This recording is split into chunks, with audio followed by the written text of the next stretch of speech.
नमस्कार, समय शिखर में आपका स्वागत है। मैं संजय मिश्र।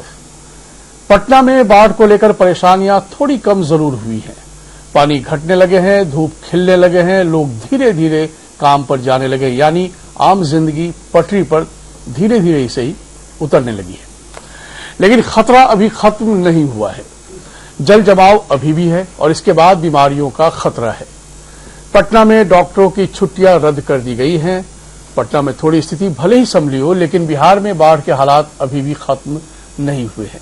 खासकर पुनपुन नदी में पानी खतरे के निशान से ऊपर बह रहा है। इस बीच बाढ़ को लेकर सियासत भी जारी है। सत्ता पक्ष विपक्ष पर नदारद रहने का आरोप लगा रहा है। विपक्ष स्वाभाविक तौर पर सत्ता पक्ष पर निशाना साध रहा है। सत्ता पक्ष के लोग गलती और चूक भी स्वीकार कर रहे हैं। बीजेपी प्रदेश अध्यक्ष संजय जायसवाल ने फेसबुक पोस्ट के जरिए पटना में बाढ़ की स्थिति से निपटने को लेकर प्रशासनिक लापरवाही का आरोप लगा दिया। नीतीश कुमार पर उन्होंने निशाना भी साधा। नेताओं के आरोप प्रत्यारोपों के साथ इधर जगह जगह से हंगामे की भी खबरें आ रही है, यानी सियासत के नीचे जनता भी पिस रही है। इस बीच मौसम विभाग ने 3 और 4 अक्टूबर को मध्य और दक्षिण बिहार में बारिश होने का अनुमान जताया है, यानी स्थिति अभी बिगड़ सकती है। हम अपने साथ जुड़े मेहमानों से बात करेंगे। पहले एक रिपोर्ट देख लेते हैं। राजधानी पटना समेत बिहार में बाढ़ की विभीषिका पर राज्य सरकार की कार्यशैली और लापरवाही की तो हर तरफ आलोचना हो ही रही है, लेकिन इस मौके पर विपक्ष की भूमिका पर भी सवाल खड़े हो रहे हैं। जिस वक्त विपक्ष को जनता के बीच रहना चाहिए था, वो नजर नहीं आ रहा है।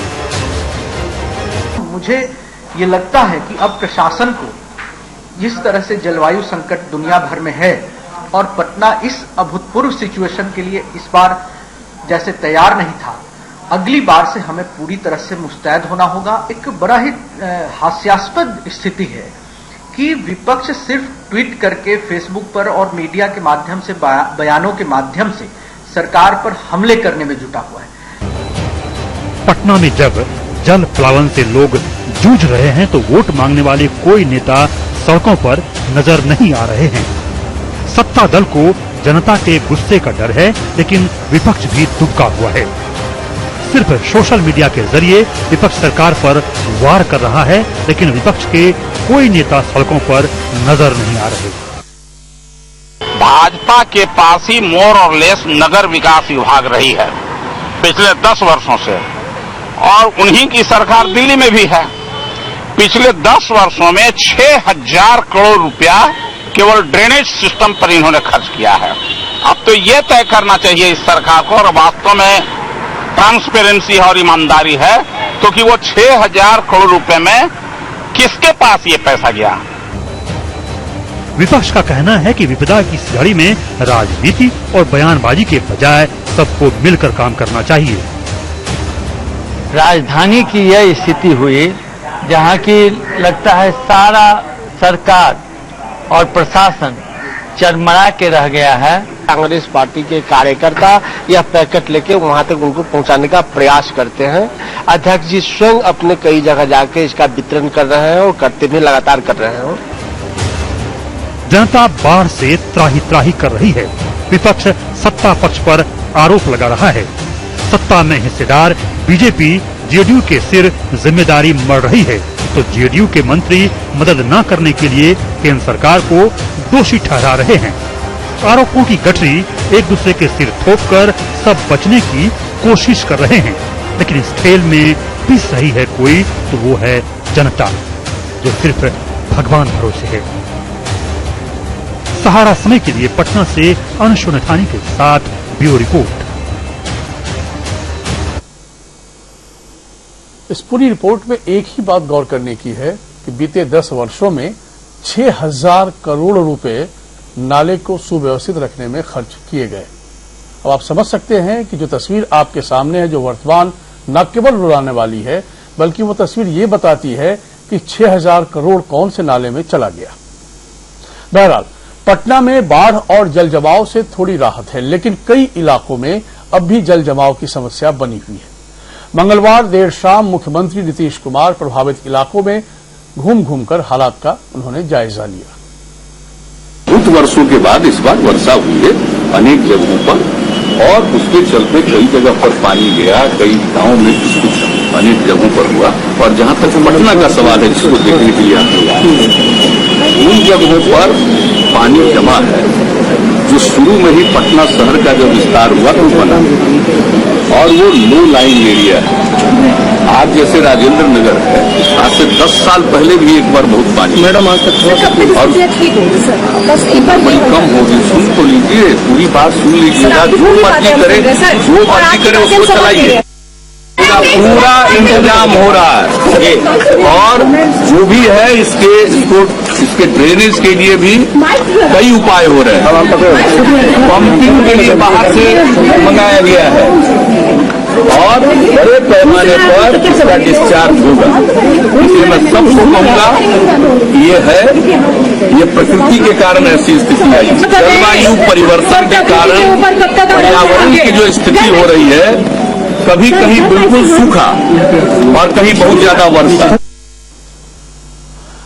केंद्रीय मंत्री गिरिराज सिंह ने पटना में बाढ़ और जल जमाव के लिए अपनी ही सरकार को जिम्मेदार ठहराया है।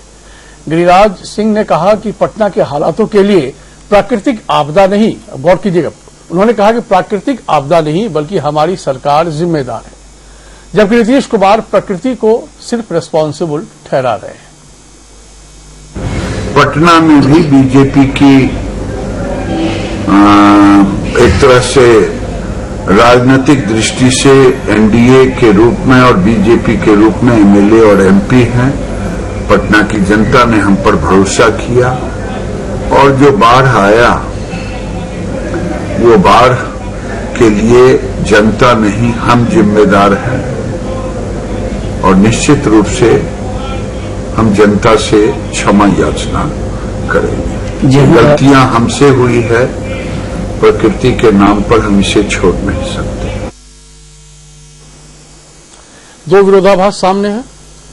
नीतीश जी कहते हैं प्रकृति जिम्मेदार है, केंद्रीय मंत्री कहते हैं बीजेपी के कि नहीं, हम जिम्मेदार हैं। अब आप समझिए, नेचर और नीति ये दोनों आपस में टकरा गया है। राजधानी में फिलहाल आसमान साफ हो गया है, धूप खिलने से लोगों के चेहरे पर थोड़ी रौनक लौट आई है। बीते 4-5 दिनों से लोग घरों में कैद थे। मौसम साफ होते ही लोग जरूरत का सामान भी खरीदने के लिए घर से निकले। पटना के हर इलाके में जल जमाव होने से बीमारियों के कारण, संभावित बीमारियों के कारण जिले भर में डॉक्टरों की छुट्टियां रद्द कर दी गई हैं। जिन अस्पतालों में मरीज नहीं पहुंच पा रहे थे, उन्हें वैकल्पिक जगहों पर शुरू किया गया है। सभी अस्पतालों को अलर्ट पर रहने को कहा गया है। साथ ही आवश्यक दवाइयां और सुविधाएं बहाल की जा रही हैं।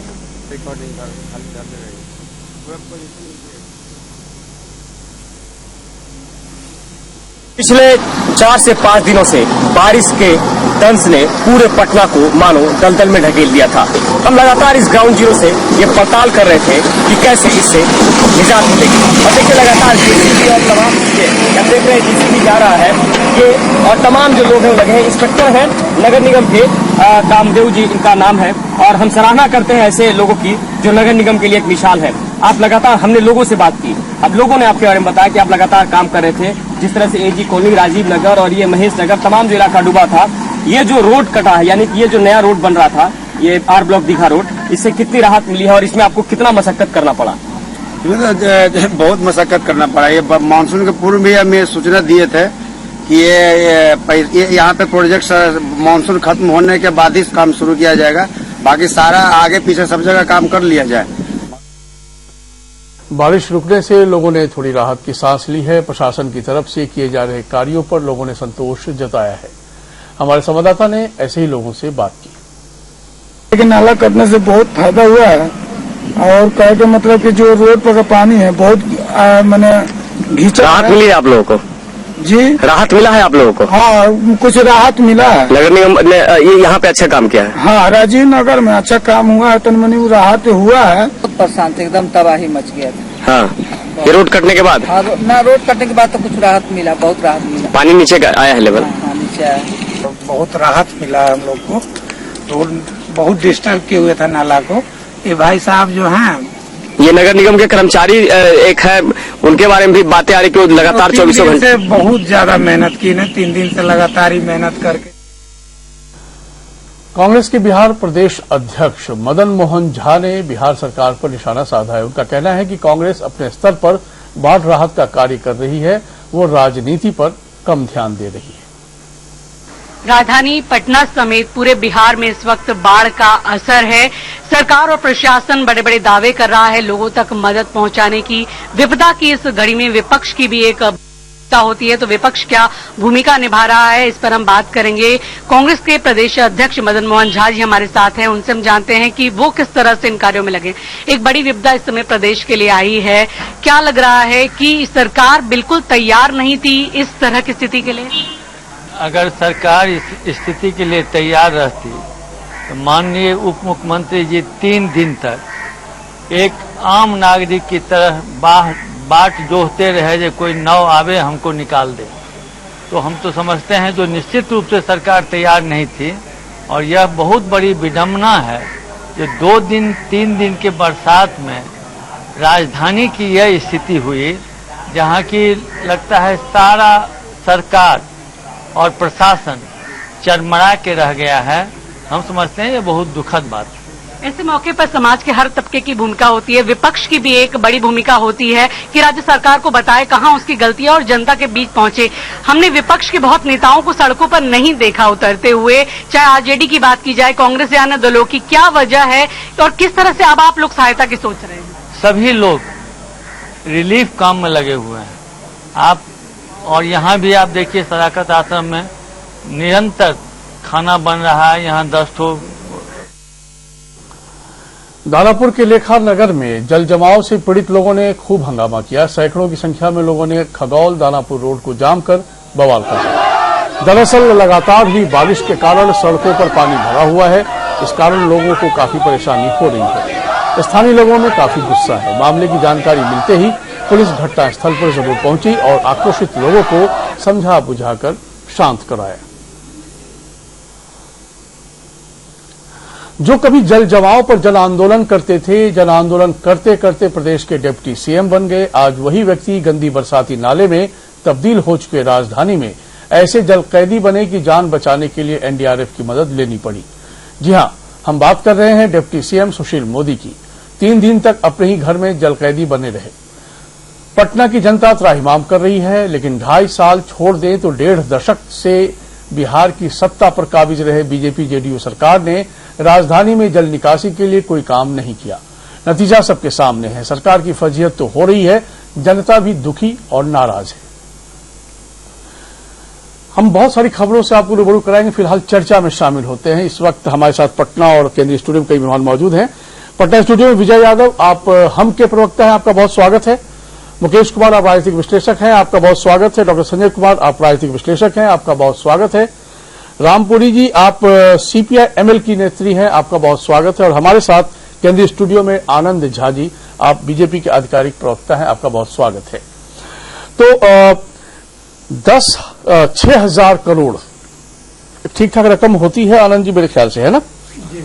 नगर विकास मंत्री आप ही की पार्टी के नेता रहे हैं जी, और 6,000 करोड़ रुपए इन 10 वर्षों में नाले की साफ सफाई और नाले निर्माण में खर्च हुए हैं। हम कैसे जस्टिफाई करें, बता दीजिए। देखिए, नाला निर्माण 1200 किलोमीटर पक्का नाला का निर्माण हुआ पिछले 15 सालों में।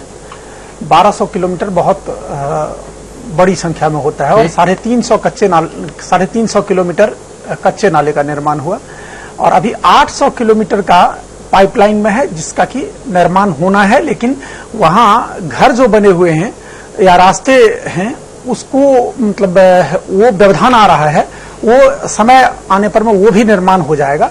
तो ऐसा नहीं है, 6,000 करोड़ की रकम वहां लगाई गई है और निर्माण हुआ है। जब लालू जी की सरकार थी और लालू आरजेडी की सरकार गई थी, उस समय में मात्र 350 किलोमीटर पक्के नाले थे पटना में, और आज के तारीख में पक्का नाला 1200 किलोमीटर निर्मित हुआ है, और भारतीय जनता पार्टी और जदयू सरकार के समय में। मैं आपकी एक बात से यदि सहमत भी हो जाऊं, जो आप कह रहे हैं, ठीक है, आंकड़े को हम डिनाई भी नहीं करते। 1200 किलोमीटर तक नाले का निर्माण हुआ होगा, जो आप कह रहे हैं मैं उसको सही मान लेता हूं, ठीक।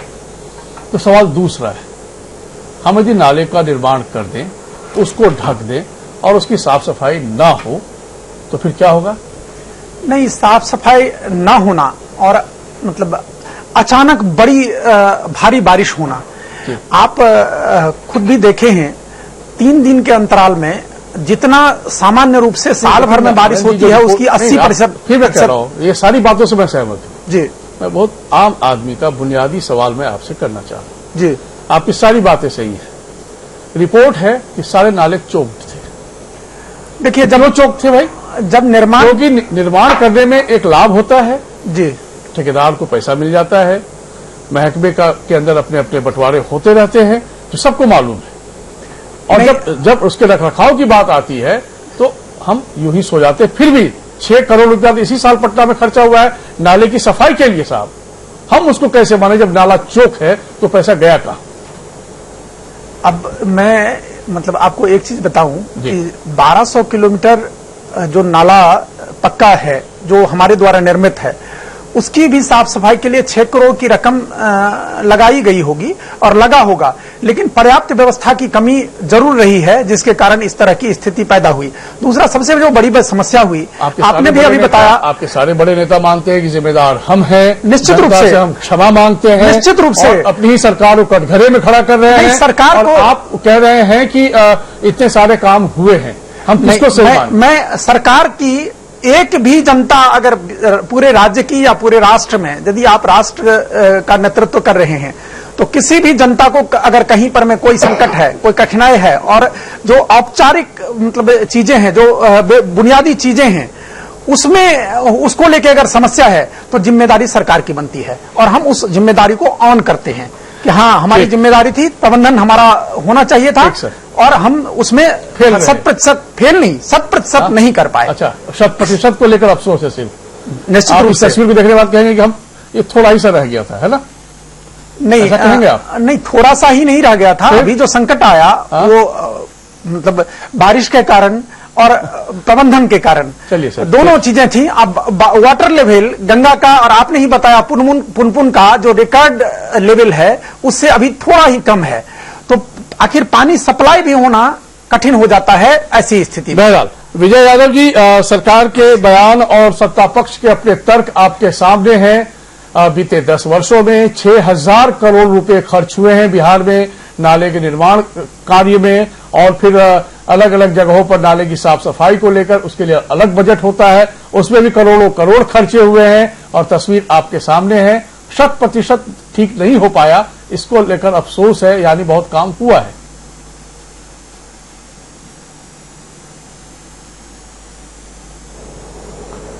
संजय जी, ऐसा है कि ये नाला का ही बात नहीं है, पूरे बिहार में किसी विभाग में देख लिया जाए तो सिर्फ घोटाला ही घोटाला भरा हुआ है। ये लोग प्रति वर्ष 6 करोड़ जो नाला सफाई करने के लिए सिल्ट निकालने के लिए आता है, ये पैसा कहां जाता है? आज के डेट में जब पटना में बाढ़ आई है वर्षा से, तभी लोग नाला सफाई करवा रहे हैं।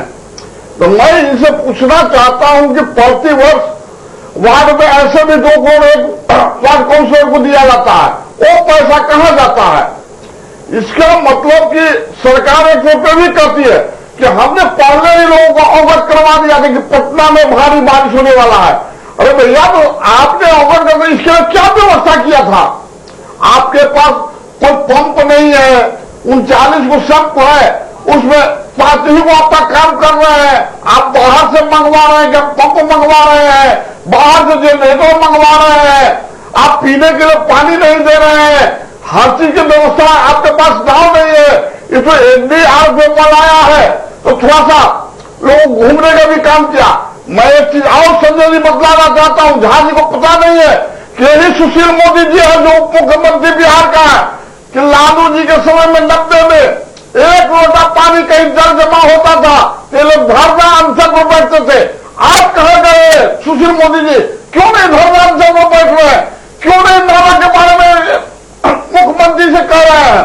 ठीक, देखिए ये लोग जानबूझकर बिहार के जनता को, पटना के जनता को बाढ़ में धकेलने का काम किया है।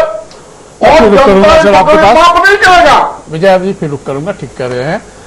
आपके अपने तर्क हैं। रामपुरी जी, क्या आपको लगता है कि सरकार ने बहुत कुछ देखा, सुना, समझा और माना भी, अब ये तमाम विरोधाभास आ रहा है, एक ब्लेम नेचर को जाता है। नेचर पर ब्लेम जाना सबसे आसान काम इसलिए भी होता है कि हम अपनी नीति को छिपा सके। तो हमारी नीति में कहां कमजोरियां थी कि हमारे मुख्यमंत्री बार बार नेचर को ब्लेम कर रहे हैं और उनके साथ एक लंबी कतार भी खड़ी है इस बात को लेकर।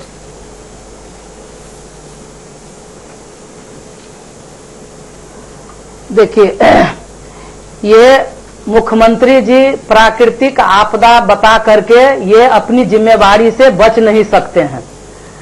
अभी जो वो जल जमाव और बाढ़ की जो स्थिति है पटना में, उससे बाढ़ राहत की बात करते हैं। आप देख लीजिए, सरकार की तरफ से कहीं कुछ नहीं हो रहा है। जो भी कुछ व्यापारी वर्ग के लोग, कुछ स्वयंसेवी संस्था के लोग कुछ बंटवारा कर रहे हैं, और उसमें भी बड़ी तादाद में जो संख्या है झुग्गी झोपड़ी में, और खास करके निचले स्तर में जो गरीब लोग जहां पर बसे हुए हैं, रेलवे लाइन के किनारे, बस स्टैंड के किनारे, आप दीघा पुल के नीचे चले जाइए, पाटलिपुत्रा, राजीव नगर, उन लोगों की हालत जो लाखों की संख्या में है, उनका घर दह गया, सारा सामान दह गया, उनके लिए उनके पास कोई चिंता नहीं है। आज सबसे बड़ी जो विडंबना है, इसको समझने की जरूरत है कि अभी भाई साहब बता रहे थे कि जब 2-3 दिन पहले मौसम विभाग ने आगाह किया, तब कहां थे मुख्यमंत्री और उप मुख्यमंत्री जी?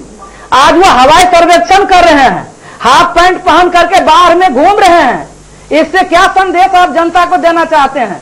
मैं तो ये समझती हूं कि आज बिहार के अंतर्गत ये वर्षों से परंपरा रहा है कि पहले से वो तटबंध नहीं बनाएंगे, नदी नाला को ठीक नहीं करेंगे।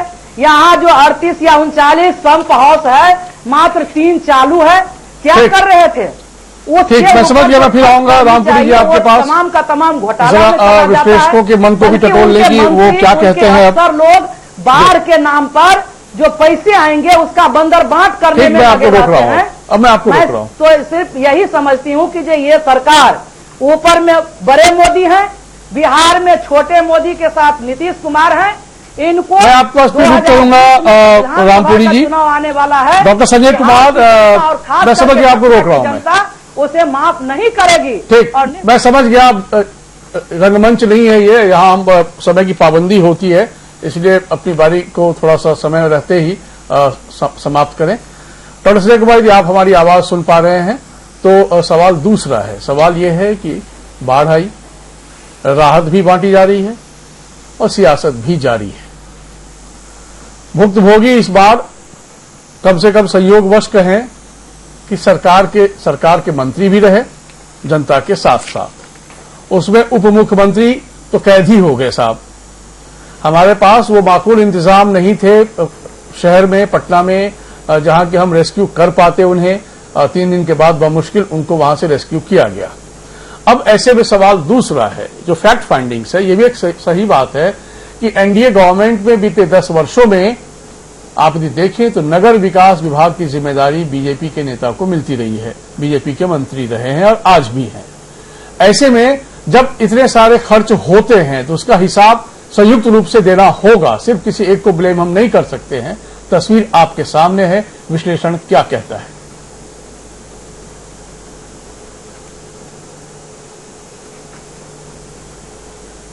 दो स्थितियां आई। कल मुख्यमंत्री जी ने बंद कमरे में ही सही, लेकिन उस बंद कमरे में उन्होंने 4-5 सवाल अपने अधिकारियों से पूछा। उन्होंने कहा कि अगर इंडियन मेट्रोलॉजिकल डिपार्टमेंट ने आपको पहले प्री इन्फॉर्म्ड किया था कि इस तरह की भारी बारिश की संभावना है, जिस तरह से मानसून ट्रफ और कम दबाव बना था बिहार के ये पर एरिया पर, तो आपकी क्या तैयारी थी? आपदा प्रबंधन ने क्या किया, नगर विकास ने क्या किया और नगर निगम ने क्या किया, और जो शहर का जो बुडको जो इसी के लिए बना है उसने क्या किया? ये मुख्यमंत्री के सवाल थे। दूसरी तरफ भारतीय जनता पार्टी के प्रदेश अध्यक्ष, ठीक है, एक आधिकारिक बयान के तौर पर पहली बार एनडीए गवर्नमेंट में अधिकृत तौर पर एक बयान जारी किया कि इसको हम कहीं ना कहीं से प्रशासन की लापरवाही ही मानेंगे। दोनों चीजें सामने हैं, लेकिन सवाल है कि जनता का न उनसे न इनसे जनता ये पूछती है कि आखिर ये आपका ड्रेनेज सिस्टम फेल कैसे हुआ। आपको आश्चर्य होगा जानकर के सफाई की बात बार बार कर रहे थे कि इतने का बजट कहां जाता है। मैं एक छोटा उदाहरण देता हूं और आप उस संयोग से उस डिबेट में थे, मैं आपके साथ था। एक बच्चा पुनाई चक के इसी नाले में गिर गया था, नहीं ढूंढ पाए, नाले का नक्शा नहीं मिला था और जब वहां का गाद हटाया गया सिल्ट, तो 10 ट्रक गाद केवल उस पर्टिकुलर जगह से निकली। अब सोच लीजिए कि नाले की सफाई कितनी ईमानदारी पूर्वक होती है। दूसरी बात, इस बार हर साल वर्षा में फरवरी तक नाले की सफाई हो जाती है। इस बार अप्रैल के लास्ट तक नाले की सफाई नहीं हुई थी और इसी बात को कल रविशंकर प्रसाद ने कहा कि 8 बड़े नाले की सफाई नहीं हुई, जबकि सुरेश शर्मा इस बात को कहते रहे कि नाले की सफाई हुई। छोटे छोटे नालों की सफाई कर दी गई, बड़े नाले की सफाई नहीं। और 6 करोड़ खर्च भी हो। मैं कहता हूं कि आपका ड्रेनेज सिस्टम जब चॉक्ड है तो वाटर लॉगिंग तो होगा। यही सवाल है सर। और उस वाटर लॉगिंग के लिए जो आपके पास संप हाउस है वो खराब पड़े हुए हैं आपके। तो डॉक्टर मुकेश कुमार, बड़ा सवाल ये है, संप हाउस आप समझ गया सर, नहीं थे। मैं जब मुकेश जी को भी शामिल कर लूं। मुकेश जी, दरअसल 90 के दशक में राजनीति में आगे बढ़ते बढ़ते सुशील मोदी जी 2005 से लगातार मुख्यमंत्री रहे, जब भी एनडीए की सरकार रही। जल जमाव एक बड़ा मुद्दा बनता रहा उनके अपने लीडरशिप में, और वो जल जमाव को ही लेकर बहुत आगे भी सामने आए लोगों के सामने। 3 दिन तक खुद फंसे रहे और लगातार उप मुख्यमंत्री रहने के बाद क्या उनकी निगाहें इस जल जमाव पर नहीं पड़ती रही, या सिर्फ सरकार तक आने के लिए वो मुद्दा बना रहा था?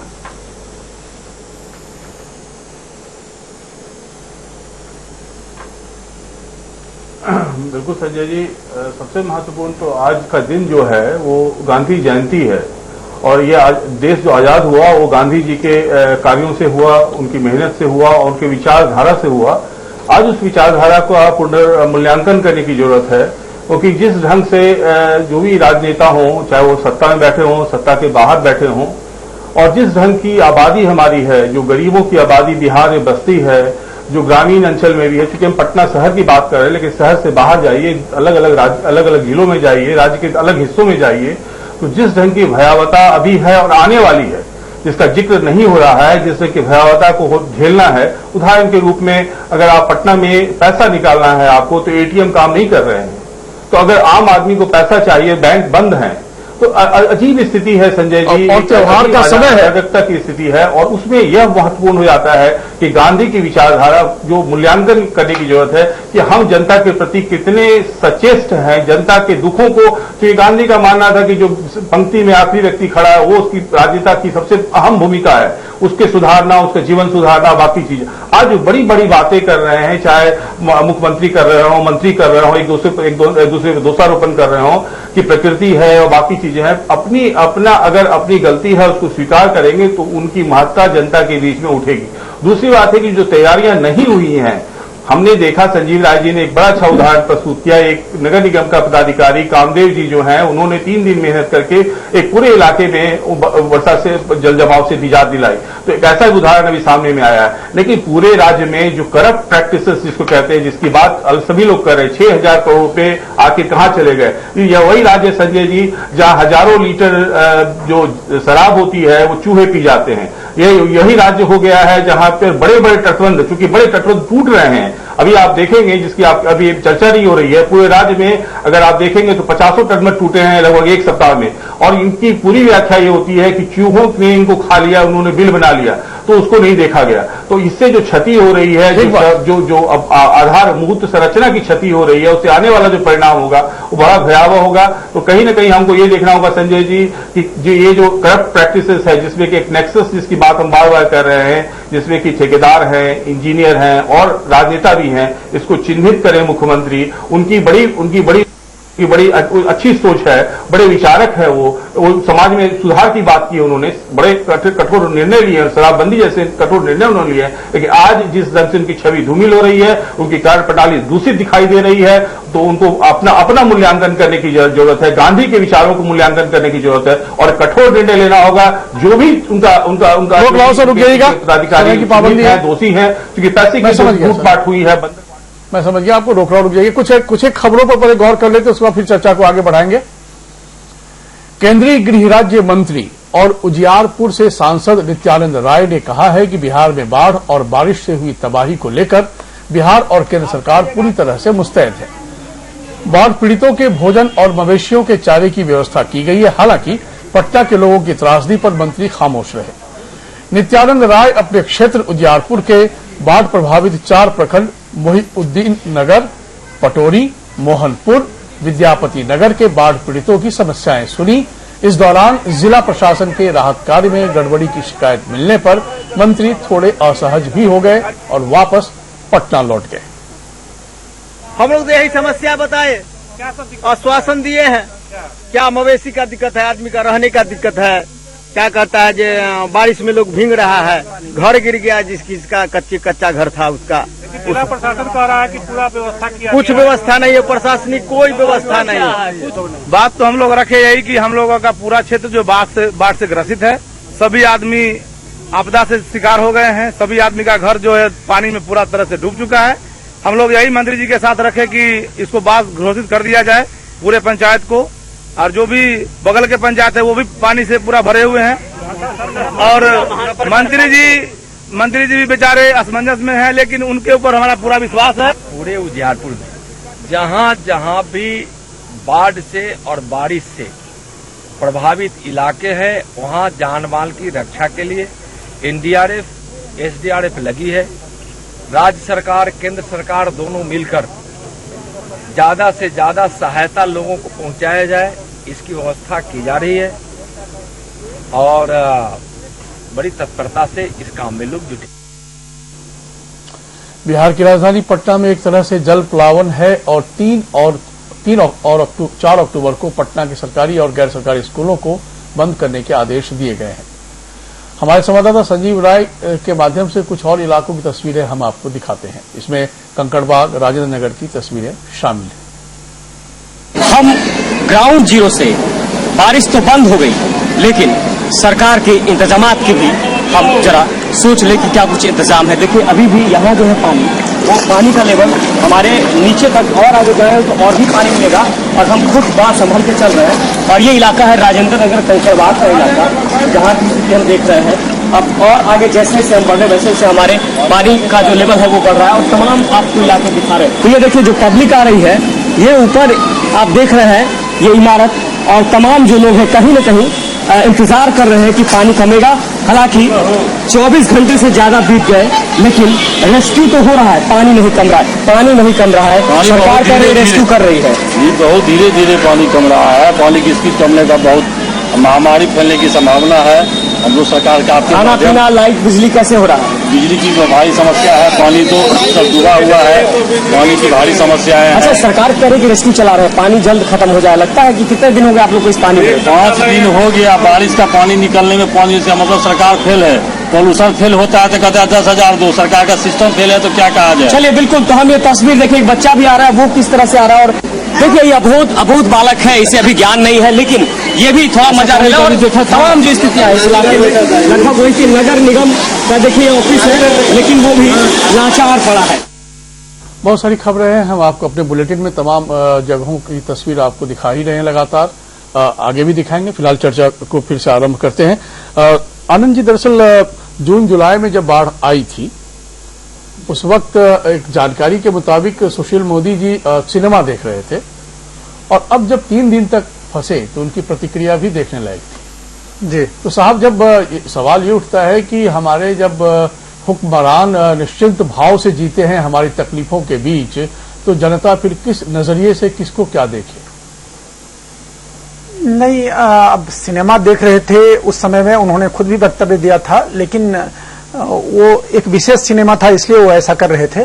अब अभी क्या कर रहे थे 3 दिन तक, और वो निश्चित रूप से समाज और जो राज्य के लोग जहां जहां फंसे हुए थे उन लोगों के बारे में जानकारी ले रहे होंगे, और निश्चित रूप से उनकी पहली प्राथमिकता अगर स्वयं होती तो स्वयं को पहले निकलवाते, वो ना करके किसी और भी जगह पर में जो लोग फंसे हुए हैं उनको निकालने की व्यवस्था दुरुस्त करवाए, और फिर अंत में वो आप बाहर निकले और एनडीआरएफ की जो टीम गई थी वो उनको निकाला।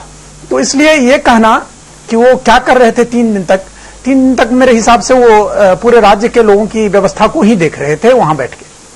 पूरे राज्य की व्यवस्था को आपने घर में कैद होकर देख रहे थे, क्योंकि जब घर से बाहर निकले तो उनका मुरझाया हुआ चेहरा तो पूरा देश देख रहा था।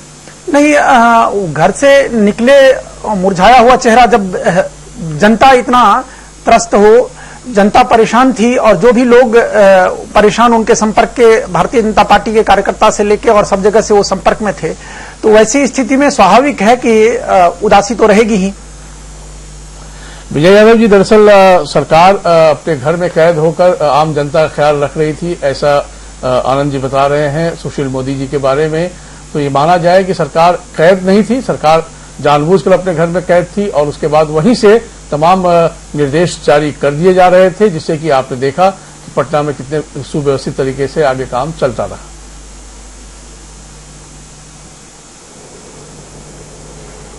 संजय जी, आपने अच्छा प्रश्न किया। हमको तो लगता है कि हमारे आनंद जी विश्वास अभी आए हुए भी मुरझाए हुए जनता को देखकर इनके मोदी जी को पता ही नहीं था कि इस कदर पट्टा का स्थिति होगा। वो मजाक में घर में सोए रहे, उनको लगा कि 2 फीट 3 फीट पार्टी, उनके भी फ्लैट में 3 फीट पार्टी था, लेकिन ये जनता को गुमराह करने के लिए वो कहते हम एनडीआरएफ से निकलेंगे, और आज उनकी ताजगी वहां से निकलते इनकी ताजगी आ गई। देखिए, एक नौटंकी कर रहे थे कि ऐसा नहीं कि जनता हम पर उंगली उठाए। मैं आपको कहना चाहता हूं संजय जी कि इस पटना की नगरी में ये लोग मेगा अभियान चलाते हैं, गाड़ी चेक करने के लिए, प्रदूषण चेक करने के लिए, लाइसेंस चेक करने के लिए, गरीबों को झोपड़ी तोड़ते हैं 300-500 पुलिस लेकर। क्या ये पानी निकालने के लिए मेगा अभियान सरकार नहीं चला सकती है? ये सरकार की लापरवाही है। सरकार चाहती कि गरीब इसी प्रकार बढ़ते रहे कि गरीब को कोई अनुदान नहीं देना पड़े। आज नित्यानंद जी कहते हैं कि जितना चाहिए, बीजेपी के अध्यक्ष कह रहे हैं कि जितना चाहिए मैं सेंटर से दूंगा। मैं उनसे पूछना चाहता हूं कि आपने बिहार को पढ़ के नापा, आपने क्या दिया है? अभी तक कितना करोड़ रुपया आपने देने का काम किया है जिससे लोगों को ऐसी दिया जा सके? एक माननीय मुख्यमंत्री हो चाहे सेंट्रल के मंत्री हो, ये लोग जनता को गुमराह कर रहे हैं। ये लोग में आपसी गठबंधन में भी बेमेल है। ये लोग भाजपा वाला चाह रहे किसी प्रकार अब आप फिर सियासत आरंभ कर दिए। मेरा मुख्यमंत्री हो, ठीक सर, बिहार के जनता आपकी उन सियासतों से कोई मतलब नहीं है। मतलब ये है कि जनता किस तरीके से परेशान है। ठीक है, मैं आपको रोक रहा हूं। रामपुरी जी, दरअसल जब सिस्टम काम आप कुछ कहना चाह रहे थे? हाँ, मैं रामपुरी जी के जो कि व्यवस्था नहीं हो रही है उसके जवाब में कह देना चाहता हूं कि रामपुरी जी आप पता कर लीजिए 226 कम्युनिटी किचन चल रहे हैं, वहां पर में व्यवस्था ऐसी हो रही है, और 19-20 शेल्टर तैयार कर लिए गए हैं जहां पर में कि हजारों लोग रुके हुए हैं। 2 हेलीकॉप्टर से रेगुलर बेसिस पर में फूड पैकेट्स डिस्ट्रीब्यूट किए जा रहे हैं। एनडीआरएफ की 6 टीम सिर्फ पटना में लगी हुई है जो केंद्र के द्वारा भेजी गई है, और 4 लाख लीटर पानी कल तक पहुंच चुका था और डिस्ट्रीब्यूट हो चुका था। लेकिन मुझे खेद है इस बात का कि आपको जानकारी नहीं है, और मुझे इस बात की तकलीफ है कि मेरे एक भी व्यक्ति, मेरे एक भी बिहार के जन संकट में अगर हैं, जल के द्वारा जो संकट है, इस जल संकट से एक एक जन को निकालना हमारी ड्यूटी बनती है, और उससे हम जल्दी से जल्दी निकल पाए, ये हमारी कोशिश होनी चाहिए। रामपुरी जी, मैं आपसे एक सवाल करना चाह रहा हूँ, उसका जवाब आप दीजिए। झोपड़ी बह गया। ठीक है, आप सही कह रही है, झोपड़ी तो तबाह हो गया है, झोपड़ी तबाह हो चुकी है, और मकान भी कई ढहे हैं, और सरकार खुद ही चिंतित नजर आ रही है। लेकिन सरकार क्यों चिंतित है, इसकी वजह भी है।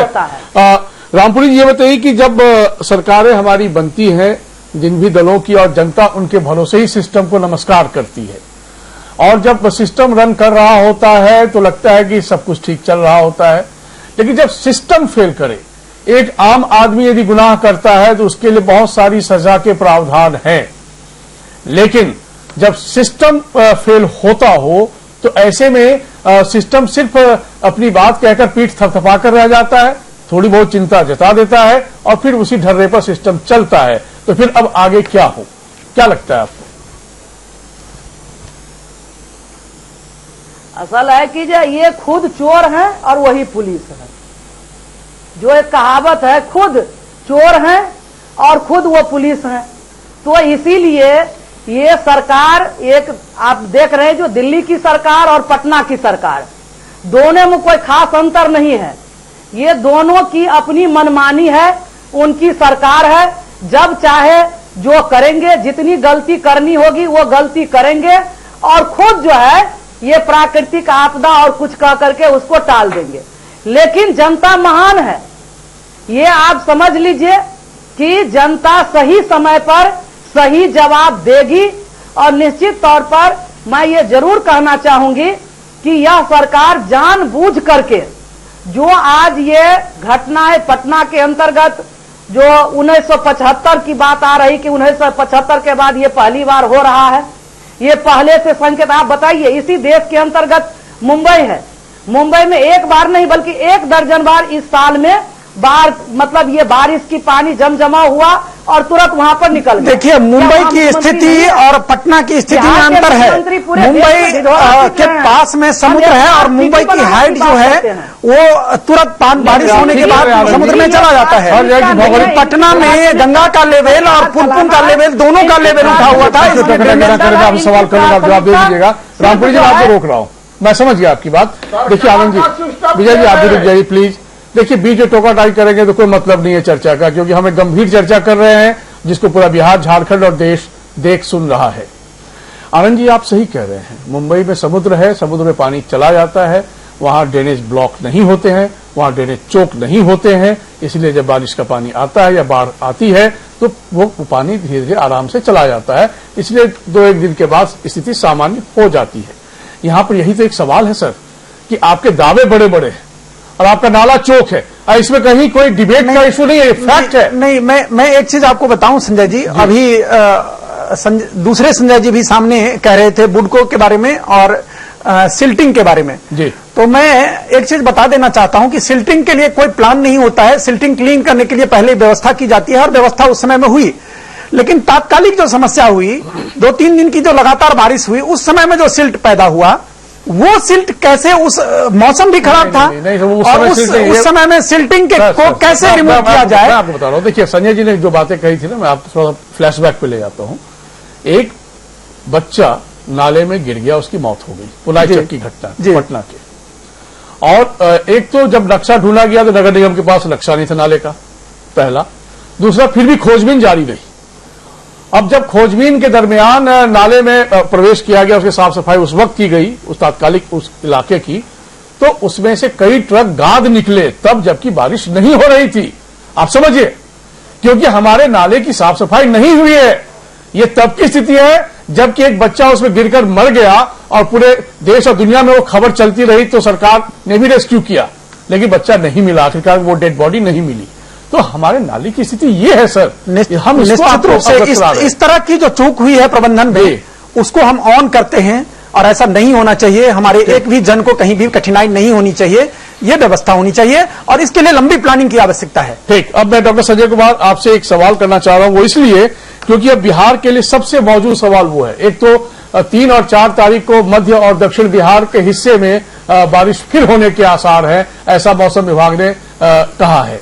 अब ऐसे में एक तो पहले से ही कराह रही जनता, थोड़ी सी राहत मिली है, सूर्यदेव की कृपा हुई है, रेस्क्यू ऑपरेशन भी चल रहा है, धीरे धीरे पानी का स्तर भी कम हो रहा है, लेकिन साथ में एक बड़ी महामारी सामने दिख रही है, जो मैंने कल भी आप लोगों से पूछा था कि उसकी आशंका बहुत ज्यादा है। हालांकि सरकार ने थोड़ा फॉरवर्ड प्लानिंग कर लिया है, आज ऐलान किया है कि सभी डॉक्टरों की छुट्टियां रद्द और वो लोगों के इलाज में अपना समय व्यतीत करें, ड्यूटी में आ जाए। लेकिन चैलेंजेस बहुत बड़े हैं, कई चैलेंज इस वक्त सरकार के पास हैं सर, और क्या लग रहा है जो हमारे पास मैन पावर है, जो संख्या है, जिस तरीके की व्यवस्था बनी हुई है, और हॉस्पिटल भी तो पानी से घिरा हुआ है, क्या क्या होगा?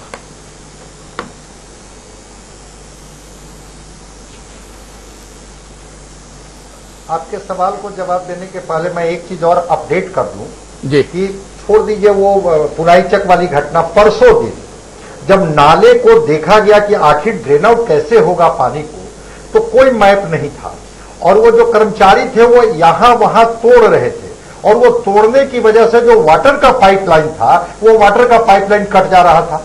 अब सोचिए कि वो जो जल जमाव वाला पानी है वो वाटर के पाइपलाइन से जब लोगों के घरों में जाएगा तो क्या स्थिति होगी। तो भाई कैसा टाउन प्लानिंग जिसमें नाले का आपको डिजाइन नहीं पता है, नक्शा नहीं पता है, कहां पर तोड़नी है, किस जगह पर क्रैक करके और कैसे ड्रेन आउट करना है। मैं तो मानता हूं कि सिस्टम को समझ रही है यहां की जनता। अब मैं आपके सवाल पर आता हूं।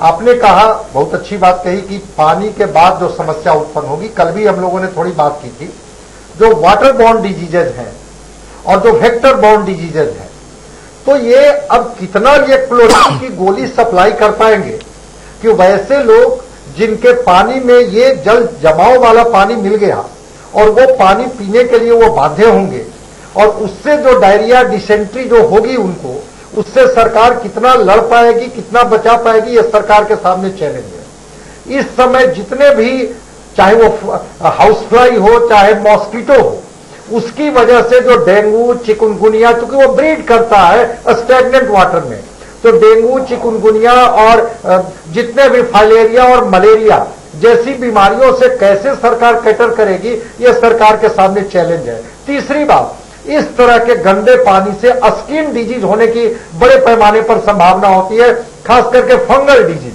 अब उससे वो कैसे लड़ेगी, ये सरकार के सामने चुनौती है। तो ठीक बात है कि एनएमसीएच डूब गया था, लेकिन एक अच्छी खबर आई कि पानी को ड्रेन आउट किया गया। जो इमरजेंसी थी वो इमरजेंसी में डॉक्टर अलर्ट हुए और वहां पर उन्होंने कहा कि अगर लोग आते हैं तो मैं उनका इलाज करने के लिए तत्पर हूं। तो एक बड़ी महामारी जो वाटर के ड्रेन आउट के बाद जो कीचड़ बच जाएगा और जो जल बच जाएगा, उसके बाद जो सरकार के सामने होगी वो सरकार कैसे निपटेगी, देखने वाली बात होगी। ठीक, मुकेश जी, मैं आपके पास आऊं से पहले एक छोटा सा आंकड़ा आप लोगों को दिखाता हूं, फिर मैं आपसे आपकी राय ले लूंगा। अगर हम आंकड़ों की बात करें तो बिहार के 17 जिलों में 17 लाख से अधिक लोग बाढ़ से प्रभावित हैं। 50 से ज्यादा अब तक जानें जा चुकी हैं। एनडीआरएफ और एसडीआरएफ की टीमें सहायता के लिए लगी हुई है।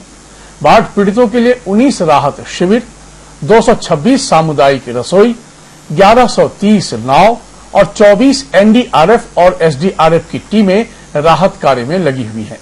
पटना, भोजपुर, भागलपुर, नवादा, नालंदा, खगड़िया, समस्तीपुर, लखीसराय, बेगूसराय, वैशाली, बक्सर, कटिहार, जहानाबाद, अरवल, दरभंगा जिले बाढ़ से प्रभावित हैं।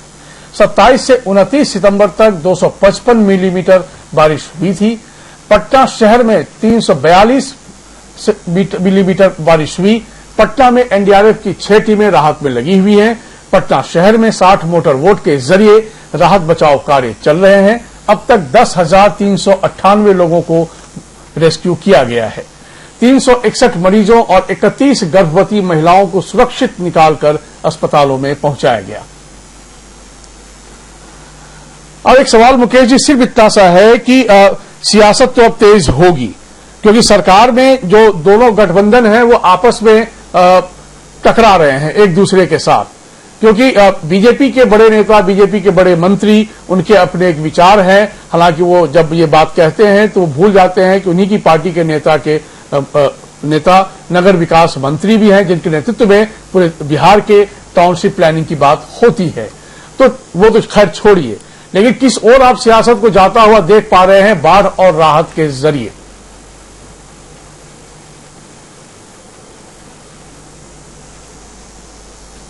संजय जी, बिल्कुल सही कहा आपने कि दो धाराएं चल रही हैं। उन धाराओं की बातें, राजनीतिक धारा की बात बाद में हम कर लेते हैं। पहले तो जो ड्रेनेज सिस्टम, ड्रेनेज चौक की बात कर रहे हैं, वो तो ड्रेन जो बना है, जिसकी बात आनंद जी कर रहे थे कि 1200 हमने किलोमीटर बना दिया और बाकी चीजें कर दी, वो बड़ी अच्छी बात की उन्होंने।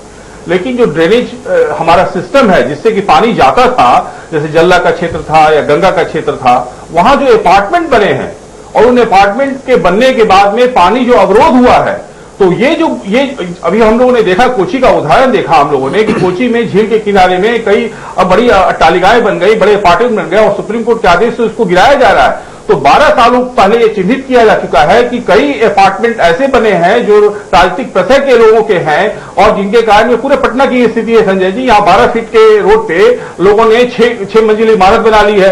एक भी इमारत जो है वो 60 गांठ, ये पूरी तरह जो है अग्नि परीक्षा का समय है नीतीश जी का कि वो अपने मंत्रियों के ऊपर किस ढंग का अंकुश लगाते हैं। अब चूंकि ये जो मंत्री हैं, जो बातें आ रही हैं वो दूसरे पार्टी के हैं और जो उनका अपना कार्य अभी आज के समय में पूरी दुनिया जो उंगली उठा रही है वो नीतीश जी को उठा रही है। यहां तक कि केंद्रीय मंत्री गिरिराज सिंह भी उंगली उठा रहे हैं नीतीश जी पे।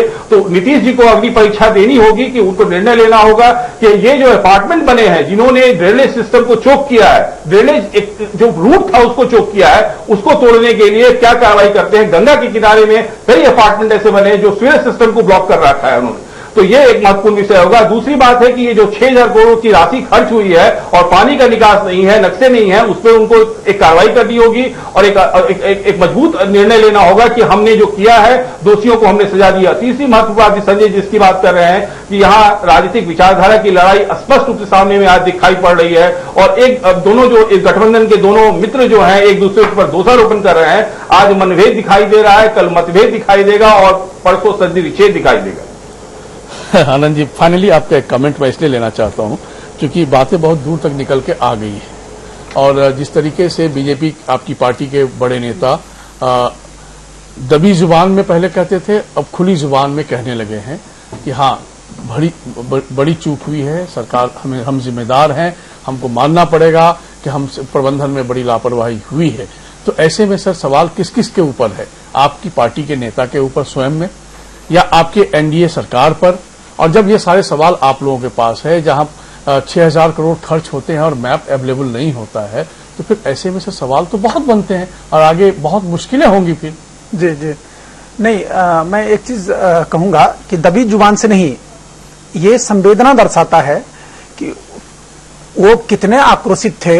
आप माननीय गिरिराज सिंह जी की बात करेंगे तो वो कितने आक्रोशित थे क्योंकि बिहार की जनता के साथ कठिनाई देख करके वो द्रवित थे और उनका आक्रोश बहुत मतलब जायज था और उन्होंने खुद ओन किया है कि हमारी सरकार है और हम इसकी जिम्मेदारी लेते हैं। तो निश्चित रूप से ये जो भी फेलियर होता है या जो भी प्रबंधन में कहीं कठिनाई आती है या लोचा होता है, उसमें सरकार होने के नाते सरकार ही का दायित्व बनता है और निदान भी दायित्व बनता है। इसलिए निदान की तरफ हम लोग बढ़ें और अगली प्लानिंग की भविष्य में किसी तरह की कोई कठिनाई ना आने पाए। आप लोगों को दिया सर, 15 साल आप लोगों को बिहार ने दिया।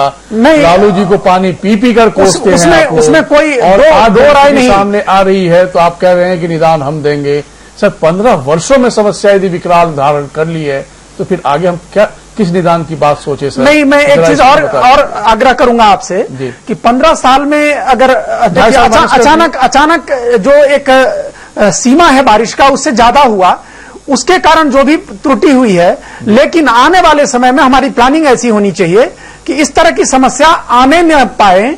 इस तरह की जो प्रॉब्लम्स मतलब दूसरी बार अभी घटना घटी है तो वो अकर ना हो, इसके लिए हमारी प्लानिंग होनी चाहिए। और हम लोग सदन से लेके और बाहर हम लोग चर्चा करके सवाल उठाया है कि जिन अपार्टमेंट्स की वजह से नाले चौक हो रहे हैं और अट्टालिकाएं खड़ी कर दी गई है, वहां बड़े बड़े रसूखदारों के मकान हैं, उनके संरक्षण में अपार्टमेंट्स खड़े हुए हैं, क्या उनके खिलाफ कार्रवाई होगी? निश्चित रूप से हम तो इसके पक्ष रहे। मैं व्यक्तिगत अपना विचार बताता हूं, आपसे जो भी नहीं लेना चाहूंगा। आप पार्टी के प्रवक्ता हैं, हमें पार्टी का लाइन चाहिए। नहीं, पार्टी हमेशा मतलब दिशा निर्देश देती है कि जो नीतिगत बात है, जो नियम की बात है, उसी को कीजिए। और नीति यही कहता है कि जो भी अनियमित रूप से बनाए गए हैं उसका अगर आवश्यकता पड़े तो डिमोलिशन भी होना चाहिए। और निर्माण प्राथमिकता है, लेकिन निर्माण नीति के हिसाब से होनी चाहिए, ये हमारी सोच होनी चाहिए, यही हमारी कार्यशैली। हमारी शुभकामना आपकी पार्टी को, आपकी सरकार को। और बहुत धन्यवाद विजय यादव जी आपका, बहुत धन्यवाद डॉक्टर मुकेश कुमार आपका, बहुत धन्यवाद डॉक्टर संजय कुमार आपका, बहुत धन्यवाद रामपुरी जी आपका और बहुत धन्यवाद आनंद जी आपका पार्टी की ओर से अपनी अहम राय रखने के लिए। चिंता की बात तो है, नेचर से नीति टकराने की कोशिश कर रही है क्योंकि इस नीति में बहुत सारी अनीतियां भी सामने अब आने लगी हैं। खर्च बहुत सारे हुए हैं, निर्माण कार्य बहुत सारे हुए हैं, लेकिन बेतरतीब तरीके से जो निर्माण कार्य हुए हैं उसका नतीजा बिहार आज महसूस कर रहा है, झेल रहा है। ऐसे में सरकार को, व्यवस्था को, राजनीति को इस बात का ख्याल जरूर रखने की जरूरत है कि ऐसा न हो कि समय ही खुद एक्सपोज कर दे, क्योंकि वक्त रहते यदि हम नहीं सुधरते हैं तो वक्त ही हमें सुधार देता है। नमस्कार।